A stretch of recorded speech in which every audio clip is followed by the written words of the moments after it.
आज मातृ दिवस के अवसर पर कुछ लोगों ने हमें पोस्ट भेजा, हैप्पी मदर्स डे। अच्छा लगा। न जाने कब ये संस्कृति हमारे देश में पैठ बनाई। पश्चिमी सभ्यता चल करके भारत जैसे सांस्कृतिक देश में प्रवेश किया और लोगों को मदर्स डे, फादर्स डे बनाने पर विवश किया। क्या ये सच है कि हम एक दिन मदर्स डे का सेलिब्रेशन करके अपनी माँ के प्रति सच्ची श्रद्धांजलि या अपनी मातृभक्ति को सिद्ध कर सकते हैं? मैं समझता हूँ नहीं, ये पर्याप्त नहीं है। भारत जैसे देश में माता की पूजा तो हमेशा से होती आई है और वह एक दिन में पूर्ण तो हो भी नहीं सकता। यूं तो 4 ऋणों में मातृ ऋण, पितृ ऋण, गुरु ऋण या और जितने भी हमारे ऋण हैं, मातृ ऋण से तो कभी मुक्त हुआ ही नहीं जा सकता। पितृ ऋण से मुक्त हो सकते हैं अपने पिता की सेवा करके, गुरु दक्षिणा दे करके गुरु ऋण से भी ऋण हुआ जा सकता है। परंतु ये कैसी विडंबना जो हमारे देश में हैप्पी मदर्स डे करके, मैं उन लोगों को आहत नहीं करना चाहता जिन्होंने अपनी माँ की तस्वीर के साथ हैप्पी मदर्स डे का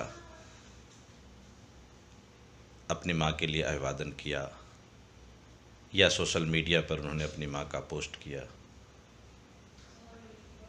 शायद मुझे ये नागवार लगा। जिस देश में राम जैसे आदर्श पैदा हुए, जिनकी दिनचर्या का प्रारंभ ही इसी से होता था, प्रातःकाल उठ के रघुनाथा, मातु पिता गुरु नावहि माता।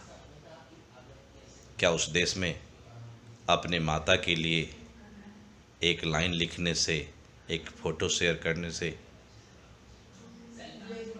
आपकी मातृभक्ति सिद्ध होती है? शायद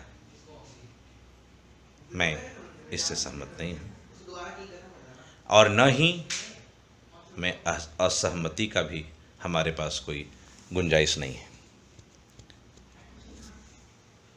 खैर, हमारे देश में जितने भी हमारे नागरिक हैं या हमारे मित्र हैं या हमारे जानने वाले हैं, हमारे शुभचिंतक हैं, उन सब को अपनी अपनी मातृशक्तियों को याद करके और अपनी मातृशक्ति से यह निवेदन करना चाहिए कि इस कोरोना के विकट काल में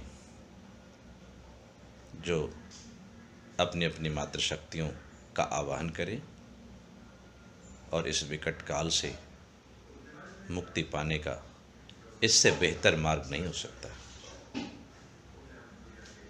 महादेव वर्मा ने भी तो कहा था, सब देव देवियां एक हो, हे माँ तो मेरी एक हो।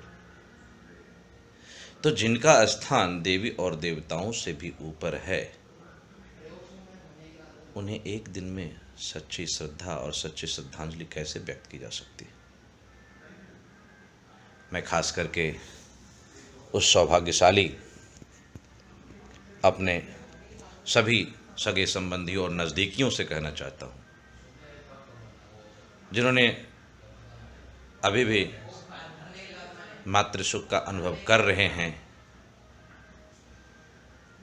वो अपनी माता के लिए सच्ची श्रद्धांजलि यही होगी कि वो नित्य प्रति उनका ख्याल करें। हाँ, उनमें से कुछ हम जैसे अभागे लोग भी होंगे जिनके पास माँ की ममता अब नहीं रही, बावजूद वो अपनी श्रद्धांजलि व्यक्त कर रहे हैं। परंतु जिनकी माताएं हैं, जिनके पिता हैं, उनसे मेरा आग्रह है कि ये मदर्स डे के दिन एक संकल्प लें कि उनके जीते जी कभी उनके माता के आंख में आंसू न आएगा। उनके जीते जी कभी उनके पिता को कष्ट महसूस नहीं होगा। यही सच्ची श्रद्धांजलि होगी।